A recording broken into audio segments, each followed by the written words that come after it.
En extérieur sur, Faux Voto se lâche et dévoile l'endroit le plus fou où elle a eu des relations sexuelles. Invitée dans l'émission Culture Média sur Europe 1 ce lundi 10 mars, Faux Voto a fait une révélation croustillante sur sa vie privée. La carrière de Faux Voto a pris un tournant en 2006 lorsqu'elle a participé à l'émission Le Dancing Show sur France 2. À l'époque, elle avait remporté le programme avec son partenaire Maxime Desrémé. En 2011, Faux Voto intègre l'équipe de danseurs professionnels de l'émission Danse avec les stars sur TF1. Elle s'est fait rapidement remarquer par son talent et son charisme. Elle devient membre du jury de Danse avec les stars en 2015, tout en continuant à danser dans l'émission.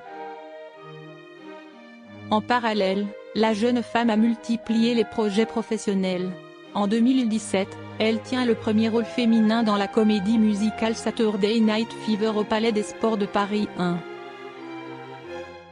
Plus récemment, elle s'est lancée dans une carrière d'actrice. En effet, elle a joué dans plusieurs séries télévisées et films, dont Bastion 36 réalisé par Olivier Marchal. C'était en extérieur sur un rond-point dans le sud. Côté vie privée, elle est toujours restée très discrète sur sa vie sentimentale.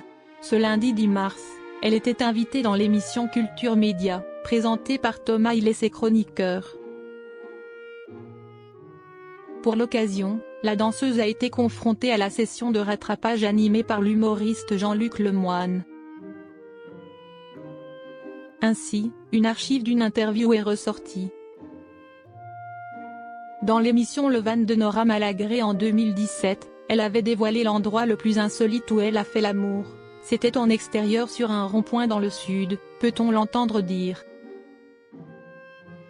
Face à extrait, Faux Voto a préféré assumer « J'étais jeune ».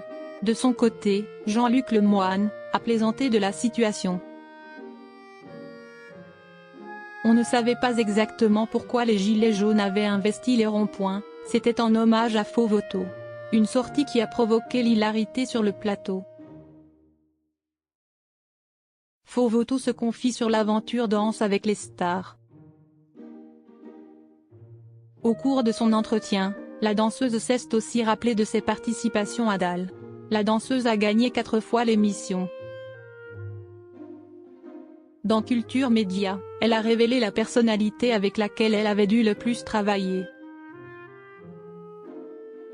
Je pourrais peut-être dire Jean-Marie Bigard, mais parce que c'était aussi une première saison, donc pour moi c'était quelque chose de nouveau. Jean-Marie était quelqu'un de moins, de plus âgé, a-t-elle confié. Pour conclure, Faux Voto a toutefois tenu à complimenter l'humoriste, mais je trouve qu'il a quand même réussi à faire un très beau tango.